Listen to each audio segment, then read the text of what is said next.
Also, sometimes the salty air, it gets to me throat. Excuse me, I got some salt in my throat. Hold on 1 second, guys. Yeah, guys, it really messes with my voice, as you can tell. Anywho, I'm supposed to be this great fisherman, shark hunter, just like my father and his father before him, and I come down with a saltwater allergy. That really sunk my plans. One time the reaction was so severe, I woke up at Mass General Hospital. But then I looked out the window. That's when I saw it, a shark chasing one of these here ducks. Now, you've heard of the great white shark, Chiefy? This is its freshwater cousin, the wicked white shark. This white shark has become my white whale. I'm determined to find it. Who's with me? Woo! All right, now, welcome to Boston. Who's done a Boston duck tour before? Anybody? Okay. Who's first time in Boston? Very good. Welcome. This is a lovely city. We love having you. Now, we are pretty famous in the city. We are part of the city's culture. So people are going to see us, and they're going to quack at us, even in the rain like this. And we are obligated by law to quack back. So we're going to learn how to quack, guys. Now, I'm going to prompt you to quack. It works like a game of Simon Says. What I'm going to say is shark ahoy. And then you're going to give 2 strong quacks in unison, because we all know sharks are attracted to the sound of quacking. So let's practice this, guys. Shark ahoy! D- quack, not great. You guys ever seen that movie Jaws? We're gonna need a bigger quack, Chiefy. Shark ahoy! Really not much improvement, but I'll take it because we only have to practice this twice. So, welcome to Boston. I want to point out something real quick to you. Look up ahead to your right. That is the Christian Science Plaza. That dome right there is the mother church of Christian Science. That's like the Vatican of Christian Science, guys. That plaza was designed by a man named I.M. Pei. Now, if that name rings a bell to you, his most famous work is in Paris. It's the glass pyramid in front of the Louvre. I don't know how to really say that. But they have this, they have the world's 9th largest pipe organ in the mother church. They do cool shows with it. The pipe organ's got a lot of range. It ends up sounding like, 60s prog rock. It starts sounding like King Crimson. Anywho, I'm just going to have to hold on to this the entire tour. Boston, oh, thank you, sir. Boston is the city of freedom, first, and fun. Now, freedom, we're the birthplace. Oh, God. Freedom, we're the birthplace of the American Revolution. Fun, if you read the fine print on your ticket, you're contractually obligated to be having fun right now. And first, why is Boston even here in the first place? Well, going back 12,000 years ago, that's when the glaciers receded from the last ice age and left this little patch of land here.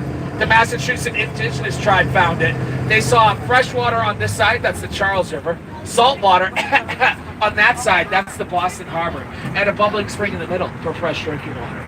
They liked it so much they called it Shawmut, which in the Algonquin language means land of the living waters. So they didn't live here, but they used it as a seasonal hunting and fishing ground. Very little tree cover. You can see animals far, far away. You could be here and see an animal that was over here. And there was no rattlesnakes. New England was infested by rattlesnakes until the 1700s, and they were mostly eradicated. But there's still a few rattlesnakes out in western Mass, in the Berkshires. I went hiking out there a couple years ago, and I ran into one of these rattlesnakes. I had to step off trail because it was flooded. Stepped right on a 6-foot rattlesnake, and it was not happy. So that was the scariest moment in my life. Now, if your house ever burns down, that's a pretty scary moment. But luckily, we have the oldest fire station in Boston right in front of you.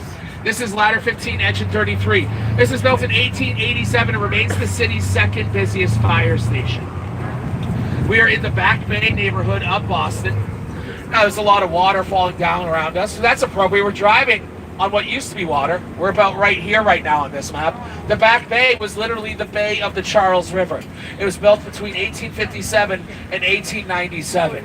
So, in the mid-1800s, Boston was getting very overpopulated. Rich people were packing up and moving to the suburbs. The city wanted to keep them around for the tax revenue, so they decided to build them a new neighborhood. The only problem was there was no land left to build on, so they had to build the land and then build the neighborhood on top of that land. Here we have it. It is the Back Bay. So, starting from the east, they worked their way west from Arlington Street to Kenmore Square. From 1857 to 1897, they worked about 5 years per block. So, you're going to see the buildings get slightly older the further we go down. The fire station was 1887. We are on Boylston Street right now, and this is authentic Boston traffic we're getting stuck in. There's not a more honest representation of what the city existing in the city every day is like. Look ahead of you. This is what I face every day coming here. This is when I have my existential crises. Is when I'm stuck in Boston traffic. So this is Boylston Street. Any locals on board? Anybody from Massachusetts? Okay. So you might know something, a pretty famous thing we do every year here that ends on Boylston Street. What is it? The Boston Marathon.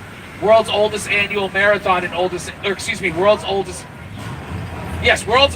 annual foot race, marathon, oldest annual foot race in America. And on our right to Tesla dealership, so we get a lot of protesters there playing drums. All right. So, we're going to be crossing the finish line of the Boston Marathon pretty soon. Now, my dad's favorite story ever about the Boston Marathon was about a woman named Rosie Ruiz. So in the 1980s, Miss Ruiz takes the last 2 miles of the Boston Marathon. She gets on the subway, takes that 2 miles, comes out, and crosses the finish line. And they're like, oh, this woman has won the Boston Marathon. The only problem was no one knew who she was. When you're going to win the Boston Marathon, you're one of like the best 20 runners in the world. They know who you are before you get there. So when she crosses, they're like, I don't know about this lady. They ran back the tapes, they found out she took the subway. She actually went to her grave, never admitted it, but they took away her title and they ran the last mile of the race a week later for the real winner. So, we raise about $50 million for charity every year at the Boston Marathon. If you're not one of these elite runners, you have to raise $10,000 for a charity of your choice. So people who are local in March and April always get invited to all these fundraisers for their friends that want to run the marathon. And every year I'm like, you want to do everything that you have to, this is the same people that have to like hike the Grand Canyon and climb Everest. It's like they also got to run the Boston Marathon. But we have the most competitive marathon in the world. If you're a distance runner, it's considered like the most prestigious race to win. On your left over here is the only Dunkin' Donuts in Boston. We only have one. Isn't that crazy? It was founded so close to here. Anyways, that's great. It looks like there's a fire in the middle of the street, so we're just gonna drive into it. A piece of brick fell off the what? Were you there when it happened? Walking by? Did it hit someone? No. Well, no big deal. Open up the street again, bud. Okay. All right, so you're going to see a lot of high-end retail in the Back Bay. It's our Victorian era neighborhood. Let me tell you about the building of the Back Bay itself. You can't just throw dirt onto the bay of the river and expect buildings to stand on it. They had to get foundation to these buildings, so they go up to Maine, cut down 100,000 spruce trees, bring them down by ship and by train car, shave all the bark and branches off, cover them in a lacquer, and then they push them into the ground using steam pile drivers.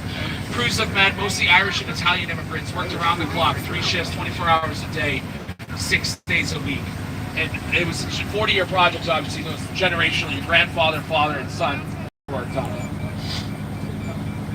So, this is the biggest landfill project in Boston's history, but as you can see, this is the modern map of Boston. I showed you the Shopping Peninsula. That's in the green.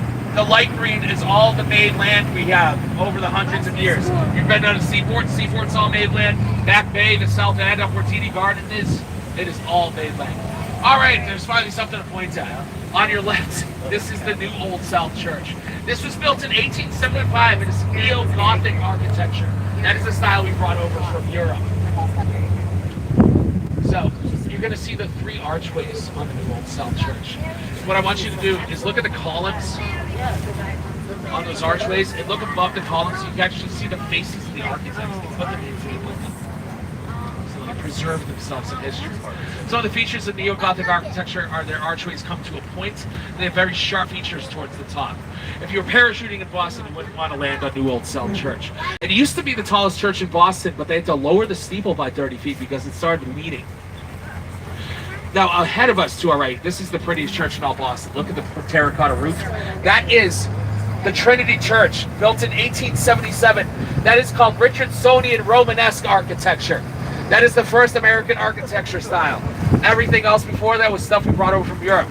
This took off and became so popular they brought it over to Europe. That had never happened before. It started right here in Boston.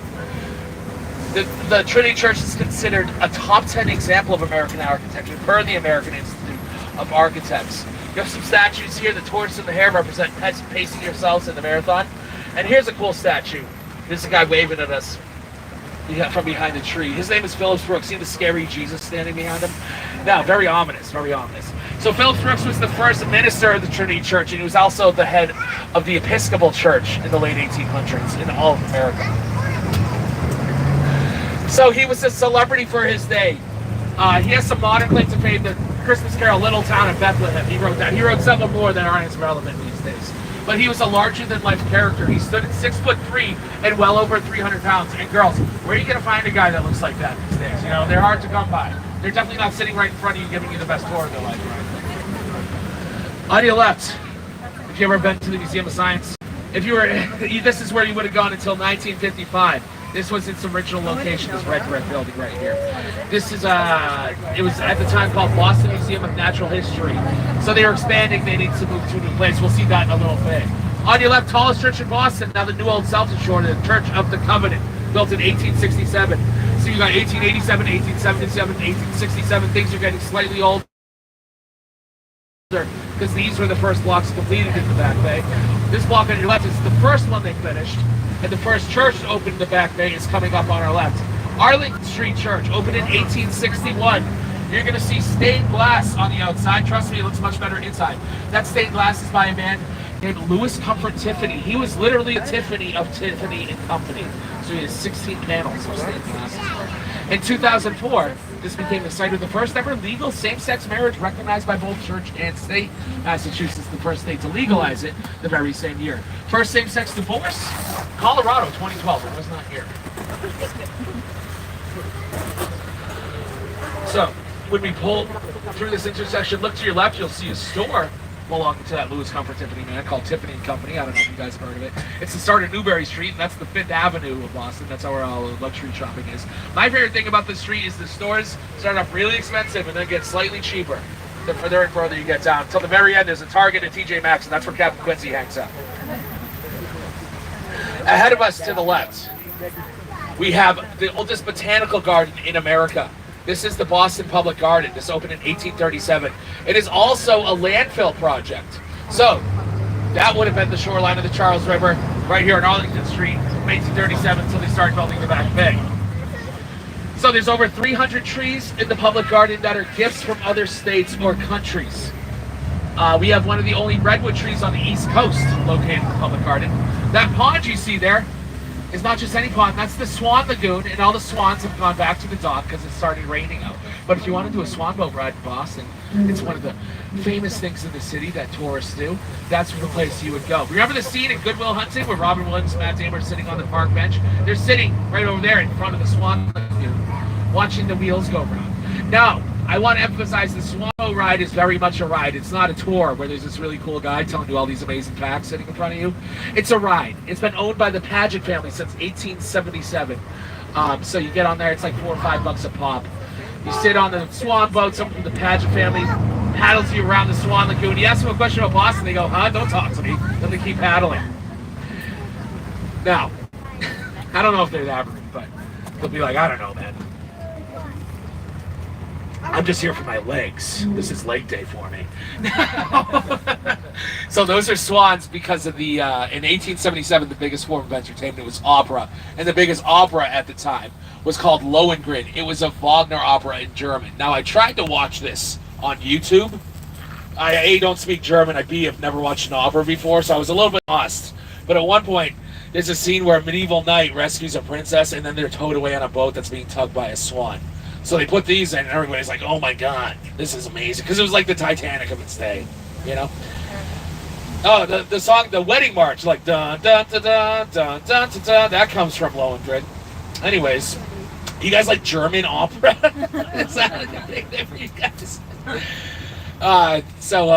These statues you see along here, these bronze statues, we call it Abolitionist Row. There's a statue of Charles Sumner. He was a U.S. Senator from Massachusetts. We used to get fistfights on the floor of the Senate with Southern senators. So ahead of us is the oldest public park in America. This is Boston Common, founded in 1634. but it's been in use since 1625 when our first European settler, William Blackstone, showed up. So he lived here all by himself for 5 years. He was also a nudist. He would ride around on his white bull completely naked. And then the Puritans arrived, and if you heard of the Puritans, you know they didn't take kindly to nudists. So he sold him this land, and he moved down to what is now Rhode Island. Terrible place. On our left, we have, so that's mainland in Boston, and this is the original Shawnee Peninsula. Now, here's how you can tell the difference. Look over there. You see what are called hills. You look over here, no hills. Rule of thumb in Boston, look at the roads. If they're going up and down hills, and they're twisty-turny, they don't make a lot of sense. Shawnee Peninsula. Your roads are straight, flat, built on a grid, mainland. Look to your left for the duckling statues. These are famous. They've been here since 1989. That is Mrs. Mallard leading her children jack, hack, whack, back, back, oh, hack, and quack. Let's get those statues of quack. Shark ahoy! Very good. Okay, you guys are improving. Now, I want to get a quack out of the way because we just entered the Beacon Hill neighborhood. And Beacon Hill is a no quacking zone. They write us strongly worded letters if we quack here so we don't quack. But this is Beacon Hill on our left. The first ever planned neighborhood in Boston. The second was Back Bay. Now, Beacon Hill was built in the very early 1800s. This is called federal-style architecture. Our first European settler, that naked guy I talked about, William Blackstone, buried his house was right over there. He's buried somewhere in Rhode Island. But they knocked down his house for violating America's first building code: no wooden chimneys. He had a wooden chimney. Pretty self-defeating. Now to your left, look for doors number 40 and 39. Then look to the right of them for a purple painted glass. Look for the purple glass in the windows. Do you see it? Yeah. So that glass is purple due to a chemical imbalance of manganese oxide. It's authentic from the very early 1800s. So manganese oxide is supposed to prevent glass from turning green like a Heineken bottle. If you use too much, it starts off clear, but then the sun hits it for a few years, it starts to turn purple. Huge batch of this glass comes off a ship from Europe. All the homes at Beacon Hill were covered in this purple glass after a few years. Richest people lived here. They wanted to get rid of it. They saw it as an imperfection. Few houses that chose to keep it, now the wealthiest, or now the most valuable homes in the Beacon Hill. So sometimes imperfection works out at the end of the day. On your left is John F. Kennedy running away from Darth Vader. This is in front of the new State House. This was built in 1798. New is a very relative term here in Boston. On your left, you're going to see the main entrance of the State House. This only opens up for governors that are even being voted in or out of office, or other world or state leaders. The general public, people like us, we are reduced to the hooker entrance. That is on your left. General hooker. What if you're a specialist hooker? Now, the statue of this woman texting in church, that is Mary Dyer. So, she's a Quaker who lives here at the time of the Puritans. She was hanged by the Puritans, hanged by the Puritans. Her only crime was being a Quaker. So 100 years later, second President John Adams writes the state constitution. The first thing in our state constitution is freedom of religion. Cites Mary Dyer as the inspiration. Our state constitution is what they use as the framework for the U.S. Bill of Rights, but that's written a few years later. So freedom of religion in America is a big part thanks to Mary Dyer. Not many people know her name. On our right, this was JFK's residence. During his political career, 122 Bowdoin Street. This was his congressional district, so he had to maintain residence here, but he kept it the rest of his life. The day he's assassinated, his driver's license actually read 122 Bowdoin Street. Wow. Now, if you didn't think so before, this tour is really going to start to go downhill. We are down the north slope of the Beacon Hill. This was the epicenter of the abolitionist movement prior to the Civil War. We had the largest community of free or freed black Americans living here. We had 100 stops on the Underground Railroad as well. Harriet Tubman frequent passed her through. So Massachusetts became the first state to abolish slavery in 1783. A lot of states quickly followed suit. Some took a little bit longer. They needed some more convincing. Now, Harriet Beecher Stowe grew up in this neighborhood. She was the woman who wrote Uncle Tom's Cabin. That was the first book in American history to sell 1 million copies other than the Bible. It was a pro-abolitionist book. She meets Abraham Lincoln during the Civil War, and he says to her, "Oh, you're that woman who wrote this book that started this great war." That's how important it was to them back then.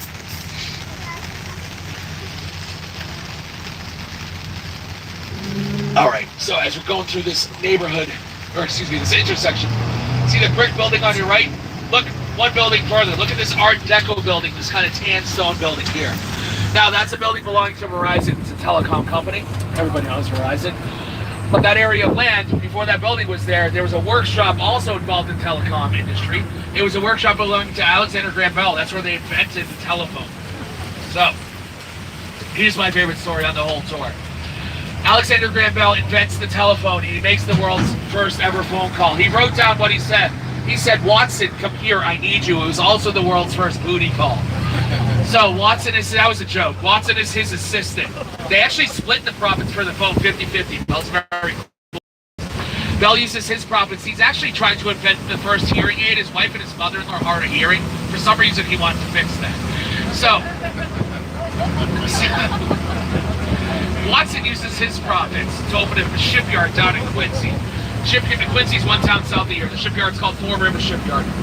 Now, decades later, Bell and Watson are both dead, but the shipyard's still going strong. A man named William Rosenberg sees that the workers at this shipyard have nowhere to eat, so he starts bringing a food truck there. The food truck is so profitable that he decides to open up a cafe on the shipyard. Now, he asked the workers, "What do you want me to feature at the cafe? What do you like for my food truck?" They said, "We love your coffee. We love your donuts. But what we really like doing is dunking the donuts in your coffee." And that was the world's first Dunkin' Donuts. And it is still down there in Quincy. Now, soon you're going to see the only Dunkin' Donuts we have in Boston. It's going to be coming up on our right. It's crazy that we only have one. Now, just on our left is a less exciting tour, but ahead of us, we have this iPhone advertisement. This iPhone advertisement is on the last tenement house in Boston. This is the West End neighborhood, rows and rows of tenement houses. They were all demolished in the 50s and 60s during urban renewal. A lot of the residents were displaced, including Leonard Nimoy, Spock from Star Trek. So look to your left. Look how out of place this looks in the modern city. Look how thin that building is. 25 buildings. My doctor told me to go on the West End tenement diet. Now, the supports here are meant to look like the old tenements. On the right, you get your first look at the Leonard P. Zacob Bunker Hill Memorial Bridge. And further to your right, crack your neck, is TD Garden, home to the Celtics and Bruins. So the Zacob Bridge is the widest cable-stayed bridge in America. 10 lanes. It's part of Interstate 93. It takes I-93 from Boston to Charlestown. And it crosses over, look to your right, the Charles River, dude. Charles River by day, Chuck Riviera by night. It's got a different flavor to it, you know? You guys can go in there? Yeah. Are you sure? Yeah. Can we do a nice quack and we'll go in? Shock ahoy.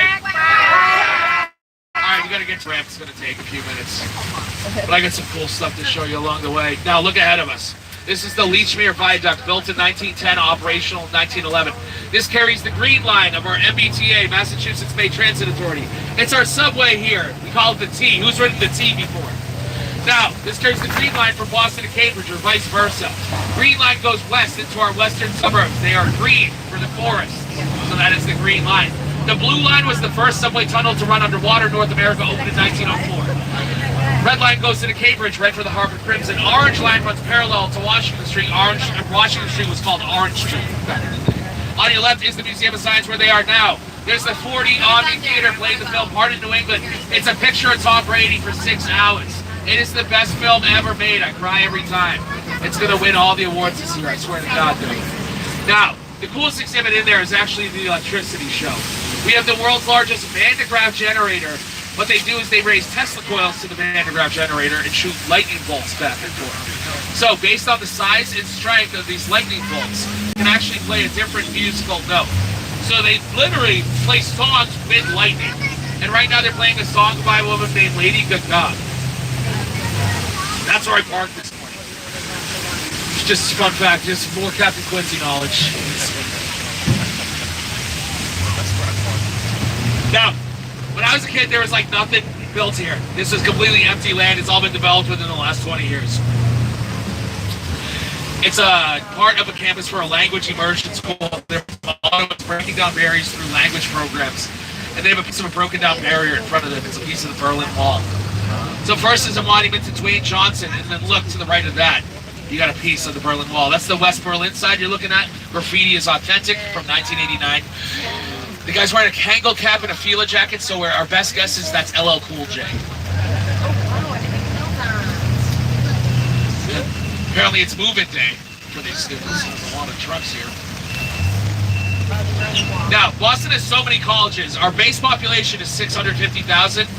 It goes up. When colleges are in session, it goes up by 150,000 people. That's how many college students come to Boston every year. This is the main campus for Education First in front of us. The architect wanted to make it look like a waterfall was coming down the front. Oh, cool. This is the Prison Point pumping station before this was here, because it was here as a prison. Prison designed by a man named Charles Bulfinch, also designer of the new State House. Up later in his life to pay off his debts, he has to serve a sentence. And on the right's the largest outdoor skate park in Tony Hawk's Pro Skater Park. No, it's the Lunch Family Skate Park, but you know, a dream. All right, guys, who's ready to go in the water? All right, so we have life preservers for everybody. If you're under 90 pounds, you got these red tabs. If you're over 90 pounds, use the yellow tabs. We're actually not going to need them, so don't worry. But if we need to make an exit on the water, our windows are our exits. We've never had to make an exit on the water in our 30 plus years of operations. The windshield also opens and the roof slides open. We have a life ring in the front and back and a fire extinguisher in the front and back. Most importantly, we got a Coast Guard certified captain leading us there. It is Captain Gary, everybody. Give it up for him. Now, he's got his Marine radio that gives direct communication with the Coast Guard State Police if we need it.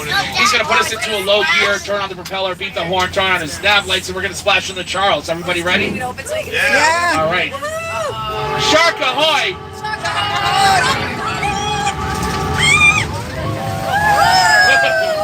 Oh, Captain. Oh, look at the flowers. Very nice. Oh, the flowers. Oh, I love opportunities with the flowers. Keep your arms and legs in, especially under the 20 feet under, and you can catch fish. But the reason they can dive so deep is because they have no oil on their feathers, like ducks or geese do. But then they have to dry their feathers off because their feathers will get wet. So you'll see them perched up like this to dry their feathers off.